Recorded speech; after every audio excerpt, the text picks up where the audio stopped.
शानदार, ज़बरदस्त, जिंदाबाद। ये मैंने थंबनेल में इसलिए लिखा है दोस्तों क्योंकि आईडीएफसी फर्स्ट बैंक के जो क्वार्टर वन के नंबर आए हैं वो आप कह सकते हैं हर एक फ्रंट में, हर एक क्षेत्र में फिनोमिनल परफॉर्मेंस रही है। ऐसी कोई भी जगह नहीं है जहां पे आप ये नहीं कह सकते कि इस बैंक ने इंप्रूवमेंट नहीं दी है। अब तक के सबसे ज़्यादा और कह सकते हैं सबसे ज़्यादा इन्होंने नेट प्रॉफिट पोस्ट किया है आईडीएफसी फर्स्ट बैंक ने 474 करोड़ रुपीस का। दोस्तों बैंक ने जो डिटेल अपनी रिपोर्ट दी मीडिया रिलीज में उसके ऊपर चर्चा करूंगा। क्या कह सकते हैं आने वाले समय क्या ग्रोथ पॉइंट है, कुछ चीज़ों में जहां पे आप इंप्रूवमेंट देख रहे हैं कहां पे बहुत अच्छी इंप्रूवमेंट है, कहां मुझे लग रहा है कि ये स्टॉक के ऊपर कहना चाहिए आप कि सबसे ज़्यादा जो आने वाले समय में एक ट्रिगर पॉइंट हो सकता है उस पर बात करूंगा। और पर्सनली मैंने इस स्टॉक में क्या किया था जिसमें गिरावट हुई थी, क्योंकि अगर पुराने व्यूअर्स हैं आप मेरे तो आप जान रहे होंगे मैंने क्या किया, पर्सनली क्या किया था और आपको क्या सलाह दी थी। नमस्कार दोस्तों, मेरा नाम है मिता मिश्रा। आज बात करने वाला हूँ आईडीएफसी फर्स्ट बैंक की रिजल्ट के ऊपर। देखिए, मैं रिजल्ट को सीधा ला के एनालिसिस इसलिए नहीं करूँगा कि अभी तक आप लोगों ने एटलीस्ट कई वीडियोस देख चुके होंगे। यहाँ पे मैं चर्चा करूँगा सिर्फ कुछ पॉइंट्स की, कहाँ पे मुझे डेटा पॉइंट अच्छा लग रहा है, कहाँ पे आप कह सकते हैं ग्रोथ है। और देखिए, इसमें कोई भी शक नहीं होना चाहिए कि वैद्यनाथन साहब ने जिस तरह से बैंक को निकाला है, आप कह सकते हैं इतनी प्रॉब्लम से, वो अपने आप में फिनोमिनल है दोस्तों। ठीक है, और ये तमाम चीज़ें इस क्वार्टर के रिजल्ट में दिख रही हैं। मैंने पहले भी हमेशा कहा है वी वैद्यनाथन साहब इस बैंक में हैं, तब तक स्टॉक अगर गिरे उसमें आराम से एक्यूमुलेट कीजिए। ये बैंक आपको एक अच्छे मुनाफे देगा। पहले मैं जब ये 50-60 के आसपास रहता था मैं इस स्टॉक से दूर रहता था, क्योंकि हमेशा मैं कहता हूँ आपको देखना है स्टॉक बाजार में, स्टॉक मार्केट में दोस्तों एक बहुत अच्छी कहावत है कि भाव भगवान है। वो यूं ही नहीं कहा जाता, एक वैल्यूएशन ये बहुत ज़्यादा इंपॉर्टेंट होती है दोस्तों। अगर एक स्टॉक आपको बहुत अंडर वैल्यूएशन मिल रहा है, आपको उस समय चुपचाप से खरीदारी करनी। यदि आपको उस स्टॉक के ऊपर भरोसा है, आप ये समझते हैं कि स्टॉक की मैनेजमेंट अच्छी है, ये स्टॉक के कह लीजिए जो परफॉर्मेंस है ये आने वाले समय में बढ़ेगी। देखिए, स्टॉक प्राइस तो ऊपर नीचे जाते रहेंगे दोस्तों। स्टॉक प्राइस का ऊपर जाना नीचे जाना ये सिर्फ परफॉर्मेंस में इंक्लूड नहीं होता है। ऐसे तमाम एक्सटर्नल फैक्टर्स होते हैं, ऐसी तमाम चीज़ें होती हैं जो स्टॉक प्राइस को ऊपर नीचे करने में कह लीजिए कह सकते हैं अप एंड डाउन होने में सहायक होती हैं। और आईडीएफसी फर्स्ट बैंक जब आपको पता होगा 29, 30, 32 के आसपास चल रहा था, मैंने कहा था बाय द स्टॉक। पर्सनली मैंने स्टॉक 29, 30 के आसपास मैं या मेरी फैमिली मेम्बर को डायरेक्ट कहा था खरीदारी के लिए, और लॉन्ग टर्म के लिए हमने एक इन्वेस्टमेंट की थी उसमें। ठीक है, अब बात करता हूं मैं आपसे कि बैंक की परफॉर्मेंस कैसे रही है। फिनोमिनल परफॉर्मेंस रही है दोस्तों। आप नेट प्रॉफिट देखिए, अब तक का सबसे ज़्यादा नेट प्रॉफिट रहा है इसका। आप कह लीजिए इसी समय आप कह सकते हैं एक साल पहले स्टॉक जो है, जो ये बैंक है दोस्तों, ये 630 करोड़ के लॉस में था और आज ये प्रॉफिट में है। क्वार्टर ऑन क्वार्टर भी ज़बरदस्त इंप्रूवमेंट है दोस्तों। ठीक है, ये बात समझिएगा। मैं जब भी कह लीजिए बैंक हो या स्टॉक्स, मैं अधिकतर कोशिश करता हूँ क्वार्टर ऑन क्वार्टर परफॉर्मेंस देखने की दोस्तों। ईयर ऑन ईयर तो आपको परफॉर्म बढ़ती हुई दिखाई देगी, लेकिन इस बैंक ने क्वार्टर ऑन क्वार्टर बेसिस पे भी शानदार नेट प्रॉफिट दिखाया है। ठीक है, नेट इंटरेस्ट अगर इनकम की बात करूं, वो भी दोस्तों लगभग 26% ईयर ऑन ईयर की दर पे बढ़ी है दोस्तों। और देखिए, जो नेट इंटरेस्ट इनकम होती है ना, वो उसका बढ़ना मुझे इसलिए ज़्यादा ज़रूरी रहता है कि आप इंटरेस्ट में कितना कमा रहे हैं दोस्तों। इसमें भी बैंक ने बढ़ोतरी की है, इनका नेट इंटरेस्ट मार्जिन भी बढ़ा है दोस्तों। इनकम और मार्जिन दोनों में बढ़ोतरी शानदार चीज़ें होती है, खास करके बैंक्स के लिए। यहाँ पे आपका जो नेट इंटरेस्ट मार्जिन दोस्तों 5.89% बढ़ा है आप कह सकते हैं इस बार फ्रॉम 5.50 इन फाइनेंशियल 2023। ठीक है, यहाँ पे भी काफ़ी पॉजिटिविटी आपको देखने को मिली।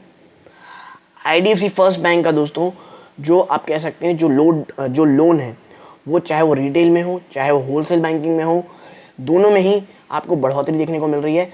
और देखिए, अभी जो आईडीएफसी फर्स्ट बैंक है बहुत ज़्यादा फोकस कर रहा है रिटेल बैंकिंग में दोस्तों। आने वाले समय में आप रिटेल बैंकिंग की जो पार्टिसिपेशन है इनके कह लीजिए, इनकी लोन बुक में कह लीजिए या इनकी ऑर्डर बुक में, ये सिर्फ और सिर्फ बढ़ने ही वाला है। रिटेल बैंकिंग में बैंक बहुत बहुत ज़्यादा फोकस करेगा दोस्तों। और सबसे बड़ा डर जो हम निवेशकों को जब भी हम बैंक में निवेश करते हैं, और ख़ास करके ऐसे बैंक जो काफ़ी समय से आप कह सकते हैं एक इस चीज़ से जुड़ रहते हैं, जैसा कहा जाता है ग्रॉस एनपीए, नेट एनपीए, दोनों में ही क्वार्टर ऑन क्वार्टर बेसिस पे, ईयर ऑन ईयर बेसिस पे ज़बरदस्त आप कह सकते हैं गिरावट देखने को मिल रही है। दोनों ही फ्रंट में बैंक ने बहुत अच्छा किया है दोस्तों, ठीक है। और अब लग रहा है आने वाले समय में भी ये गिरावट, ये जो एनपी है, ये ठीक ठाक होते हुए दिखाई देंगे। बात करूं अन्य चीज़ों की, तो आप देख रहे होंगे एक जगह पे आप देख रहे होंगे कि इन्होंने लॉस पोस्ट किया है, वो है ट्रेजरी लॉस, जहां पे इन्होंने 44 करोड़ की लॉस दिखाई है। क्योंकि आपको पता होगा कि जो इंटरेस्ट रेट बढ़ने से, इंटरेस्ट रेट बढ़ने से इनकी जो कह सकते हैं ट्रेजरी में जो पैसे हैं वहाँ पे इन्हें लॉस देना पड़ रहा है। लेकिन दोस्तों इनकी जो स्टेटमेंट है उसमें ये कहा गया है कि ये सब चीज़ें उन्होंने ऑलरेडी काफ़ी कंजर्वेटिवली मैनेज किया, जिसके कारण आप देख रहे हैं कि जो लॉस है वो काफ़ी मिनिमल हुआ है। और मैं इस चीज़ में काफ़ी ज़्यादा पॉजिटिव हूँ दोस्तों, तो वो नॉट एन इशू है। तमाम फ्रंट में आपको सिर्फ एक ही चीज़ दिख रही होगी, वो है तेज़ी इस बैंक की दोस्तों।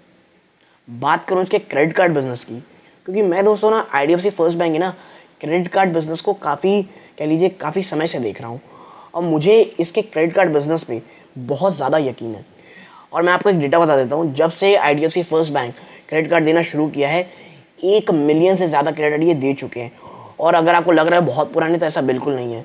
अगर मैं बात करूँ, इन्होंने जो क्रेडिट कार्ड देना शुरू किया है वो लगभग दोस्तों जब लॉन्च हुआ था जनवरी 2021 से इन्होंने देना शुरू किया है, और आज ये 1 मिलियन से ज़्यादा क्रेडिट कार्ड बांट चुके हैं दोस्तों, ठीक है। तमाम जगहों पे आपको इस स्टॉक में, इस बैंक में सिर्फ इम्प्रूवमेंट देखने को मिल रही है दोस्तों। अगर मैं बात करूं आपसे, जब इनका जून क्वार्टर भी खत्म हुआ है, ये as a branch, as a ATM कितने बड़े नेटवर्क बना चुके हैं, तो मैं आपको बता दूं इनके पास जो टोटल ब्रांचेज हैं, जब मैं आपके साथ चर्चा कर रहा हूं दोस्तों, तो वो इनके पास लगभग दोस्तों हैं 1 सेकेंड मैं इसे देख लेता हूं कि टोटल ब्रांचेस, और हाँ इनके पास 651 टोटल ब्रांचेस दोस्तों, और 807 ATMs हैं अक्रॉस कंट्री। मान रहा हूँ ATMs कम है ब्रांचेस के मुकाबले, ये रेशियो मुझे भी ठीक नहीं लग रहा, लेकिन देखिए आने वाले समय ये सब चीज़ें बढ़ेंगी। लेकिन ये भी आप समझिए कि ATM शायद आपको कम लग रहा हो, लेकिन जो डिजिटल बैंकिंग है वो इतनी ज़्यादा बढ़ती जा रही है दोस्तों कि ATM की यूसेज अब कम होते जा रहे हैं। लेकिन मुझे लग रहा है थोड़ा सा ATM नेटवर्क इन्हें बढ़ाना ज़रूर चाहिए दोस्तों, ठीक है। लेकिन ये कोई मैं ड्रॉबैक नहीं बता रहा हूँ इस बैंक की, बस ये अपना कह लीजिए पर्सनल लाइफ शेयर कर रहा हूँ, ठीक है। बाकी किसी भी फ्रंट में आप देखिए आपको निराशा हाथ नहीं लगेगी दोस्तों। बैंक ने हर स्तर पे शानदार परफॉर्मेंस दी है, ठीक है। कासा डिपॉजिट के बारे में चर्चा करना चाहूँगा। जब इन्होंने रिजल्ट निकाला है तो इनके पास जो कासा डिपॉजिट है 56,720 रुपीज़ में आया है, 1000 करोड़ रुपीज़ में आया है, विच इज़ फिनोमिनल। अब समझिए आप चीज़ को कि कल या परसों, क्योंकि मैं आपको बता दूं मैं खुद भी IDFC फर्स्ट बैंक का अकाउंट होल्डर हूं, मुझे 2-4 दिन पहले मैसेज आया है कि अब से जो आपके जो इंटरेस्ट है सेविंग्स अकाउंट में वो और कम होने वाला है। क्यों कम होने वाला है? 1 लाख रुपए या अकेले 10 लाख रुपए तक आपके पास है तो अब आपको 4% ही इंटरेस्ट मिलेगा, ठीक है। तो ये कारण है कि अब आपको कासा डिपॉजिट में दोस्तों वो ग्रोथ देखने नहीं मिलेगी जो एक समय आपको देखने मिलती थी IDFC फर्स्ट बैंक में। और ये मैं से गलत नहीं मान दोस्तों, कि जब बैंक नया नया आता है ना तो उसे पैसे चाहिए रहते हैं, उसे फंड रेज करना पड़ता है।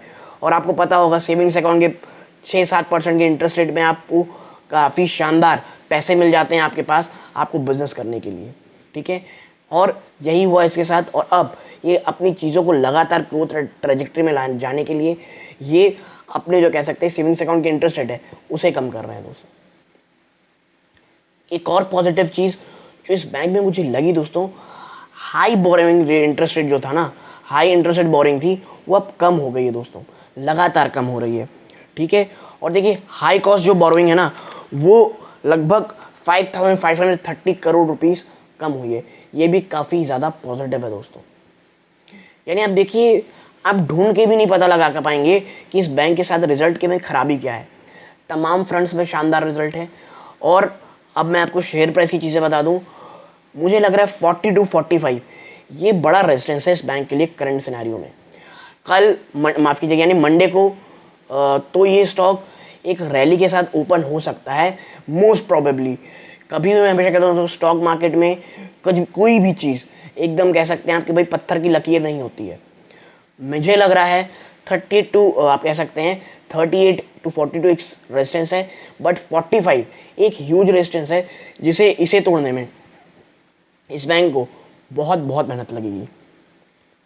लेकिन एज मैंने अर्लियर सेट कहा था, एज आई सेड अर्लियर, मैंने इसमें ऑलरेडी इन्वेस्टेड हूँ दोस्तों, मैं या मेरी फैमिली।